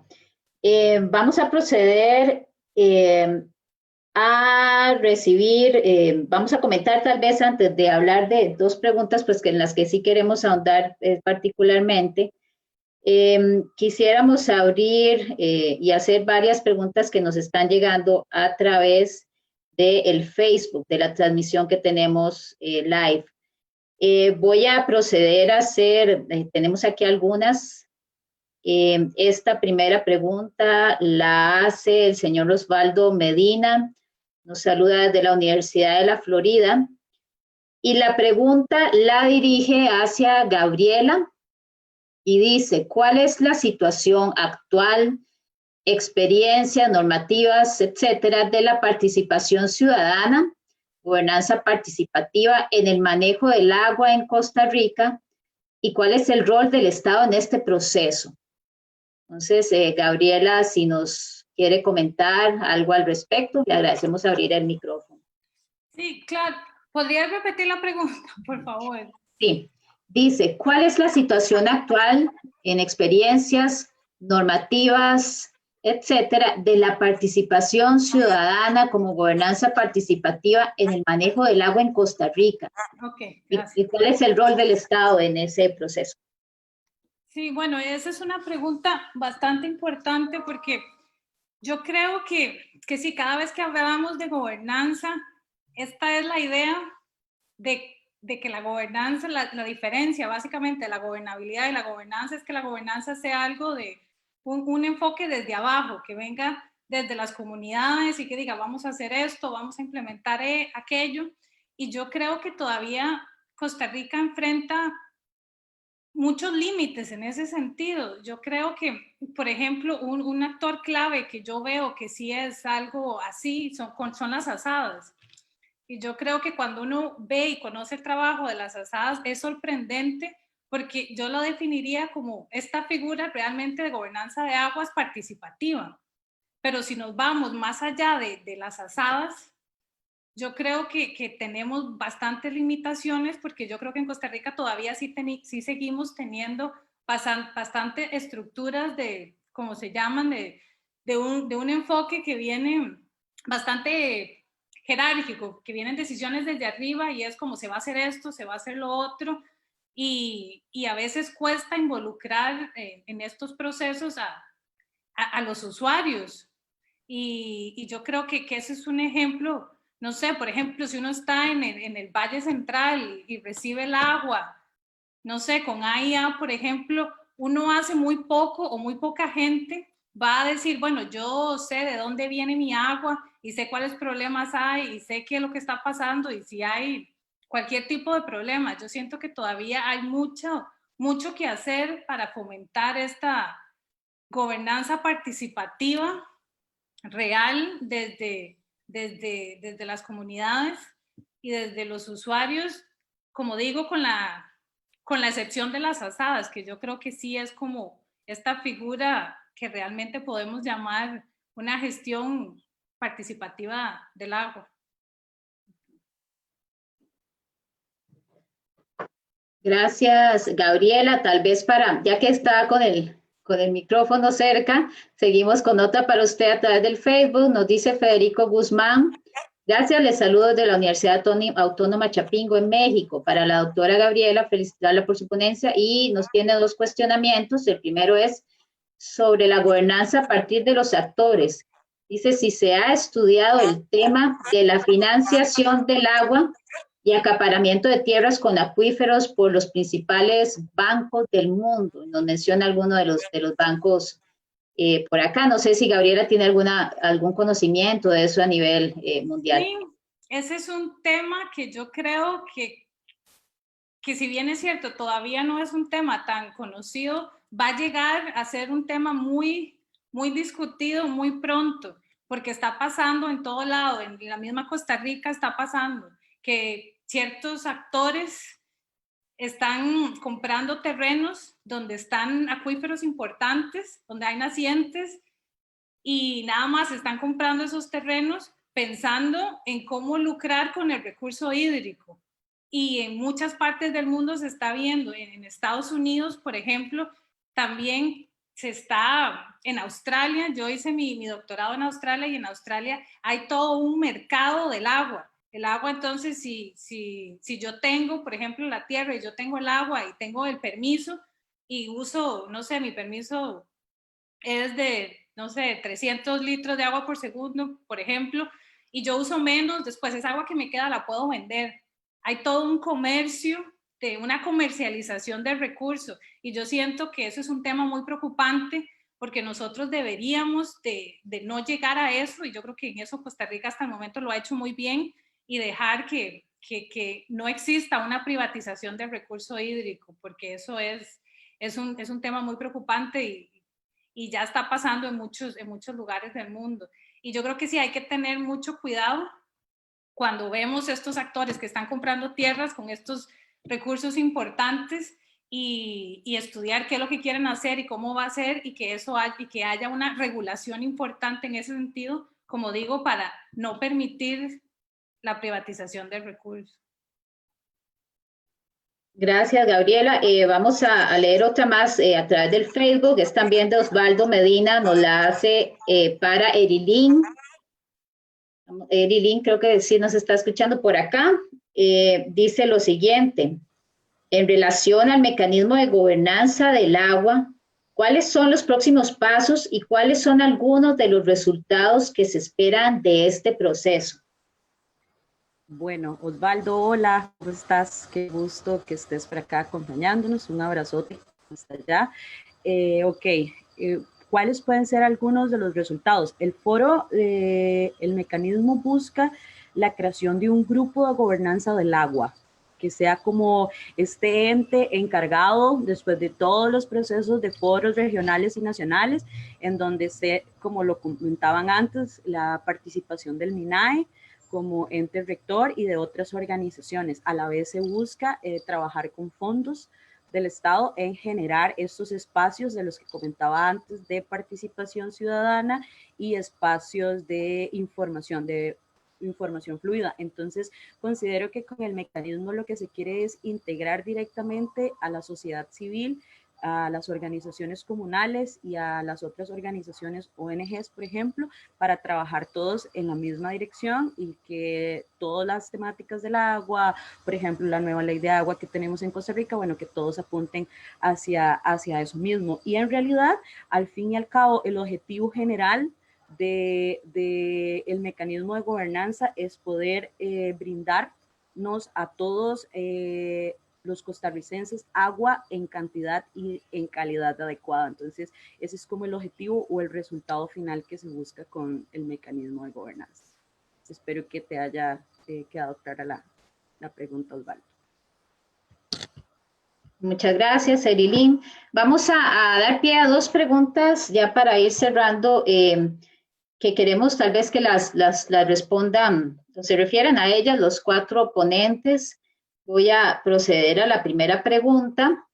La OCDE, en su informe de recomendación del Consejo de la OCDE sobre agua, destaca como punto importante la necesidad de garantizar una buena gobernanza del agua y al respecto recomienda a los países adherentes que mejoren la eficacia y la eficiencia de la gobernanza del agua, así como la confianza en ella y el compromiso con la misma, y tengan en cuenta las especificidades de la gobernanza de la gestión de las aguas subterráneas.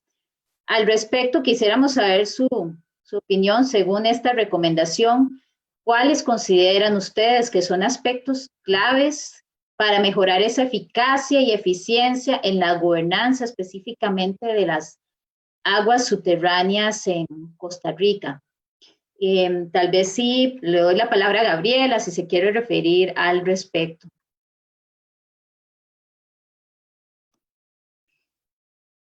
Gracias, Carolina. Bueno, como yo expliqué en la presentación, yo con porque esto es parte del trabajo que nosotros hemos venido, digamos, un poco criticando. Entonces, este tema es parte de eso, para explicar qué es la eficiencia y qué es la eficacia y que debemos de ser más eficientes y que debemos de ser más eficaces. Yo creo que antes de eso es importante hacer un trabajo previo, como lo expliqué en la presentación, como entender un trabajo empírico donde se entiendan las prácticas, quiénes son los actores, por qué los actores están ahí, quiénes son los actores que al final toman decisiones, los otros actores están tomando decisiones, solo están ahí para justificar el proceso y para decir, sí, es un proceso participativo, pero que realmente no toman decisiones. Entonces, para mí, yo veo estas recomendaciones de la OCDE de una manera, sí, un poco como cuestionable o criticable por eso, porque yo creo que antes de decirles sean eficientes, sean eficaces, hay que ver qué es lo que hay ahí primero y qué se hacen, cómo se hacen y los retos que se tienen. Y obviamente en decir que hay que darle estudiar las particularidades específicas de las aguas subterráneas, pues por supuesto, yo creo que en eso sí hay un acuerdo de todos los actores de que el agua subterránea ha sido un poco como la cenicienta de las aguas. Es como que siempre ha sido un poco como, no sé, olvidada o puesta ahí como de última. Entonces hay que resaltar esa importancia y más ahora que cada vez usamos más aguas subterráneas y que cada vez tenemos menos recurso o el recurso está o es más vulnerable. Gracias. Gracias, Gabriela. Tal vez sí, don Roberto se puede referir a esta pregunta. No sé si lo tenemos por acá. Si gusta abrir su micrófono, don Roberto. Gracias. ¿Me oyen? Sí. Sí. No, me parece que hay dos puntos importantes. Lo mencioné del 92 de Dublín, sobre los 4 principios de la gestión. Me parece que hay que tener cuidado con el último, que es el tema de el agua como un bien económico, ¿verdad? Y no convertirlo en mercancía. Y ya mencioné que teníamos el caso chileno, que es importante analizar ese caso chileno, porque se tiene que tener bien marcada la cancha. Cuando se abren procesos de valoración económica del agua y el agua se convierte en un negocio, tiene que haber muy bien cuál es el control del Estado, cuáles son los mecanismos para controlar, porque si no es jugar un partido sin el árbitro.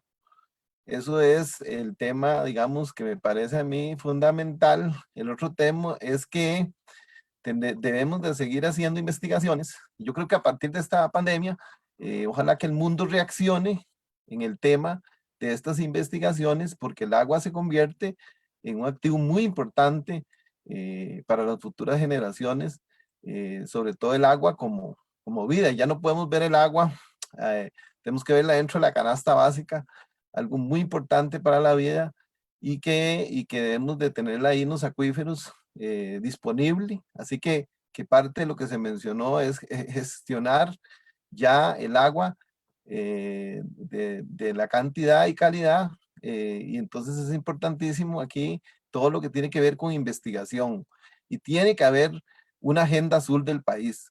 El país ya tiene que comprometerse al tema de agua.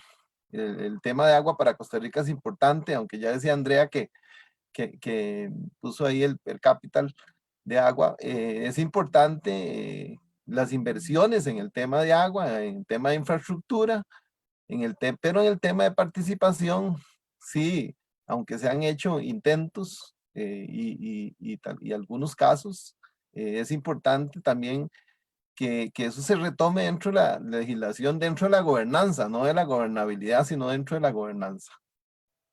Gracias. Gracias, don Roberto. Vamos a darle la palabra a Erilín para que se refiera a esta pregunta. Claro que sí. Bueno, yo nada más voy a ser muy concisa y a hablar directamente de las asadas y cómo se debe manejar. Y yo considero que hay muchísimo desconocimiento por parte de los representantes de las asadas, de los miembros de junta directiva en estas temáticas y en muchas otras temáticas importantes que van relacionadas a la conservación integral del medio ambiente y por ende de la gestión integrada del recurso hídrico. Entonces iniciaría como con concientización o con esta parte de capacitar, de poder instruir realmente sobre qué es lo que se debe de hacer, cuál es la importancia, cuáles son las acciones, cuáles son las oportunidades que se tiene a la hora de manejar esto de una manera integral, y posteriormente hacer un trabajo integral, un trabajo entre todos los actores que formen parte de este proceso, porque sin la participación de alguno vamos como a decaer o vamos a volver a repetir acciones, que es lo que sucede en muchos casos. Hay muchas instituciones y organizaciones trabajando en esta temática, entonces creo que esas serían como las dos líneas directamente al trabajo con las asadas para la eficiencia y la eficacia. Gracias, Erilín. Y cerramos esta pregunta con la intervención de Andrea Suárez. Gracias. Bueno, ya han dicho mucho, ¿verdad? Yo lo que puedo decir, cómo podemos lograr que esta gobernanza se dé de manera eficiente, la pregunta. Y justamente es eso, como lo exponía muy bien tanto Gabriel, los 3 participantes y en particular lo enfatizaba Roberto sobre la participación ciudadana, y una pregunta que había en el Facebook Live sobre el papel del gobierno, o sea, tal vez el gobierno lo que tiene que es promover o propiciar espacios donde se escuche a las personas, donde las personas se sientan escuchadas, donde puedan dar sus puntos de vista o sus propuestas como organizaciones organizadas, valga la redundancia, con como este pensamiento que hablaba Gabriela, que tiene que venir de abajo hacia arriba y no dictar las soluciones de arriba hacia abajo, porque nadie más que el que está viviendo su situación puede saber qué es lo que está viviendo.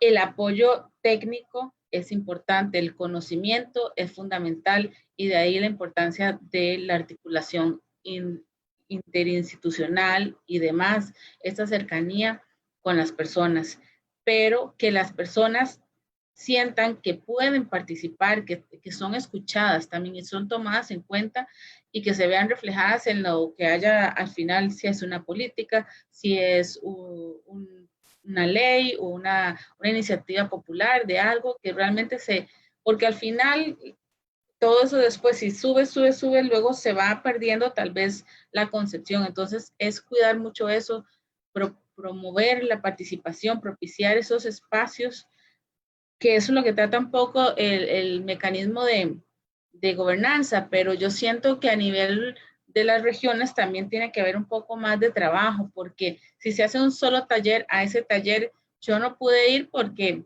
tenía otra actividad, entonces yo ya no estoy. Entonces, tal vez a nivel de representaciones también es importante, de ahí que el tema de las federaciones, ligas, uniones de asadas, que son como organizaciones de segundo orden, se han visto con buenos ojos para el tema de la gobernanza, para que lleven la voz cantante y sonante y también la información la puedan bajar a otras personas. Otro espacio interesante que se ha desarrollado en los últimos años a nivel de Costa Rica son la creación de los consejos de desarrollo rural territorial. Espacios de articulación tenemos muchísimos, ¿verdad? Entonces ya hay toda una propuesta de gobernanza, pero yo creo que la tenemos que conocer mejor, la gente la tiene que conocer, y dónde están esos organismos o esos espacios de articulación, cómo trabajan, dónde se reúnen. Ahora todo es virtual, ¿verdad? Pero quiénes los conforman, como tener un poco más de información hacia la ciudadanía, porque sí, yo tengo toda la voluntad de participar y quiero, pero ¿cómo? No sé. A veces no hay asociaciones de desarrollo, o no están funcionando de la mejor manera. Entonces, conocer los espacios, conocer esa estructura de desarrollo territorial que ya hay en las regiones, para hacer llegar las ideas, hubo un plan de desarrollo regional territorial en el marco de estos consejos que les digo, pero ¿cuánta gente lo conoce? Solamente la gente tal vez que participó en ese momento. Es algo muy dinámico, eso sí, es muy dinámico, es muy retador para las personas también de instituciones, porque es un continuo ir y venir, la gente cambia, viene gente nueva, entonces es facilitar mediante plataformas, mediante foros, pero tal vez un poco más focalizados, no solamente un foro para una región, un momento específico. Entonces es un poco más allá, tiene que tener un poco más de dinamismo para poder cubrir y hacer llegar todas esos insumos de la ciudadanía.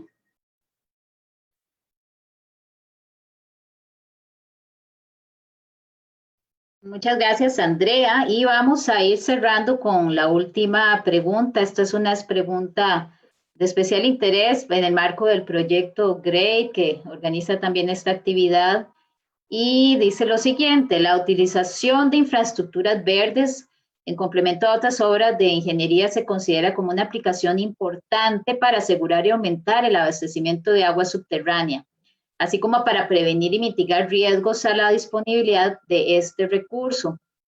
¿Consideran ustedes que la infraestructura verde, o en su definición más amplia, las soluciones basadas en la naturaleza, pueden jugar un papel importante en la protección de los recursos de agua subterránea en el país? ¿Qué debería mejorarse para poder implementarlas contundentemente a nivel nacional?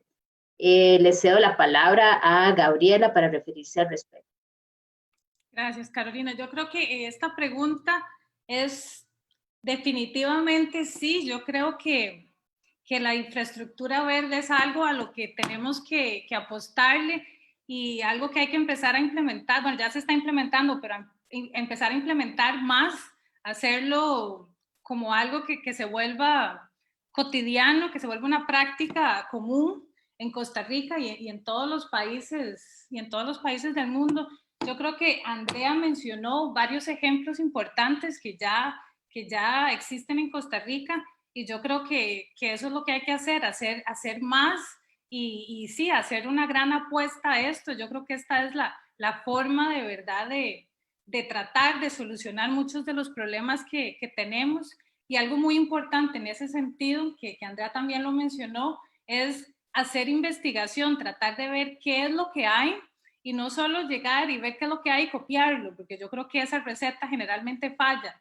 Entonces tratar como de ver qué hay y cómo lo tropicalizamos, que yo creo que Andrea también lo dijo, cómo lo adaptamos a las particularidades de la zona y sí, tratar de hacer esa apuesta y tratar de usar todo lo que se pueda, todos los recursos existentes para tratar de mejorar no solo la gobernanza de las aguas subterráneas, pero sino en general la gobernanza ambiental, la utilización, reducir la contaminación ambiental, la utilización de todos estos tipos de productos sustentables y sí, eso, yo creo que eso es lo que tenemos que hacer, apostarle a ese tipo de tecnologías.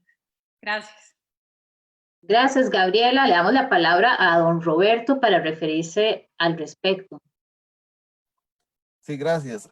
Yo creo que hay que, como decía Andrea, es importante el tema, digamos, de tecnologías relacionadas. Yo voy a hablar un poco nada más del tema de recarga artificial o manejo de la recarga, porque que no se vuelva una moda en el tema de andar diciendo que se haga recarga artificial. Me parece que eso tiene que tecnificarse, eso tiene que investigarse y no solamente tener el discurso, ¿verdad? Porque el discurso a veces, al discurso a veces le falta la parte científica.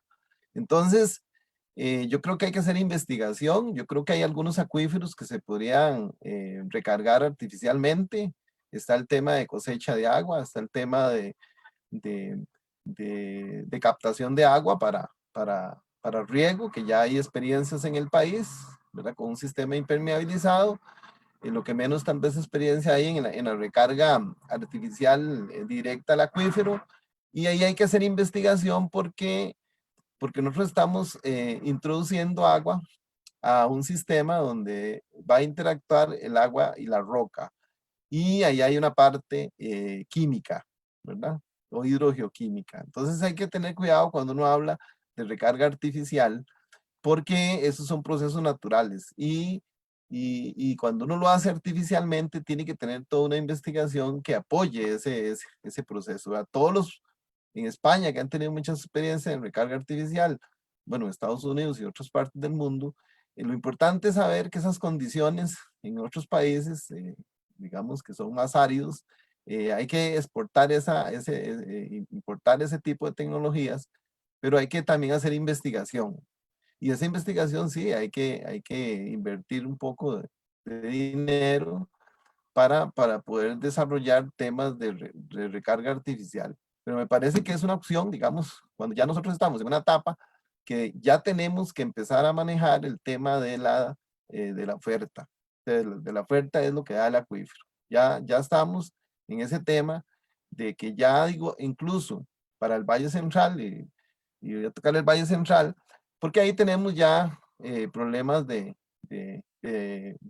verano, invierno o época seca, época lluviosa, y tenemos tenemos ya problemas de los manantiales que se secan. Entonces ya ahí tenemos que tener un tema de cómo aumentar la eficiencia en el gasto, ¿verdad?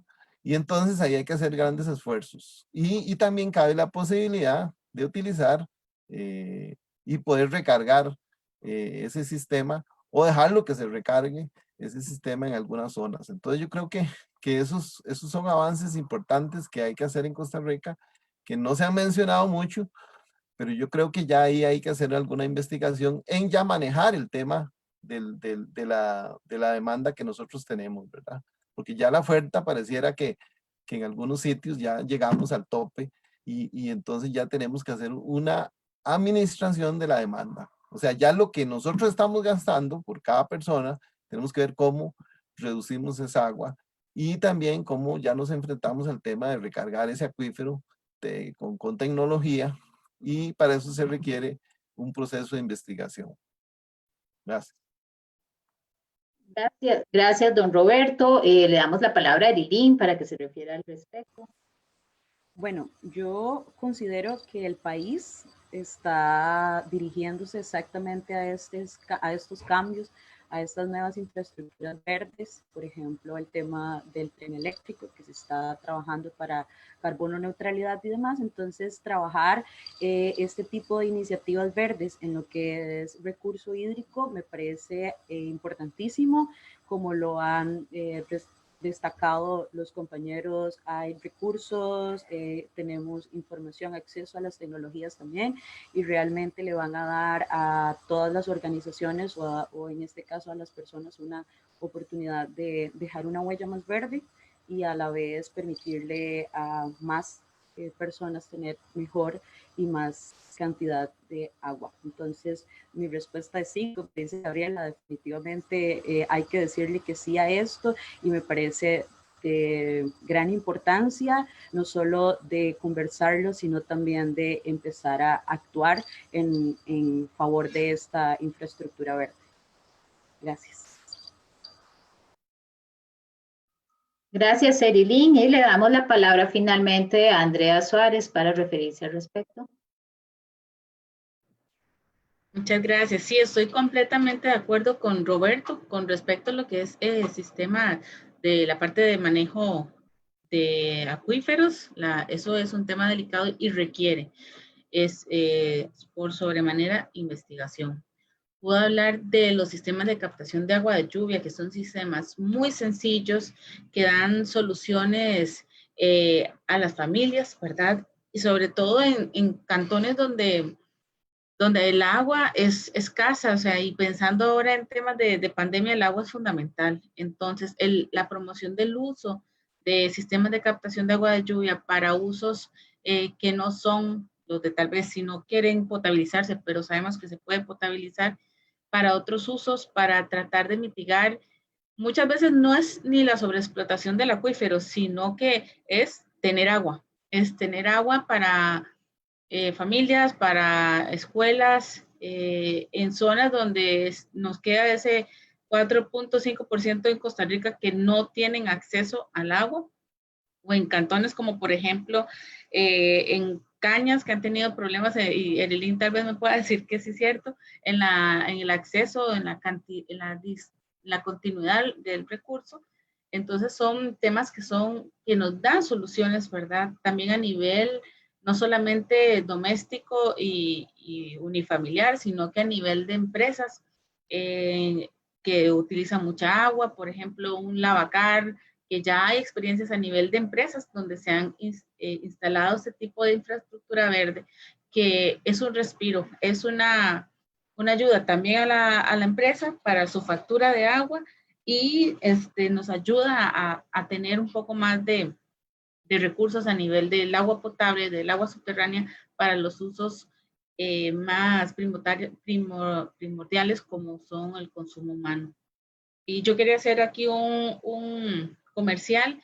Como parte del proyecto GREAT, vamos a hacer una serie de encuestas en colaboración con el Instituto el IDESPO, el Instituto de Población de la Universidad Nacional, y vamos a estar haciendo encuestas en las comunidades que les mencioné, en la zona costera y en la isla Chira, por si hay gente de estas zonas que nos está escuchando, que si alguna vez nos atiende el teléfono, que nos atienda el teléfono, y que estaremos haciendo un estudio de percepción sobre el tema de seguridad hídrica o inseguridad hídrica, como lo queramos ver, en estos territorios, para también conocer el conocimiento de las personas acerca de este tipo de tecnologías, y si las conocen en sus comunidades, o también conocer sus opiniones. Entonces es un comercial que hago aquí.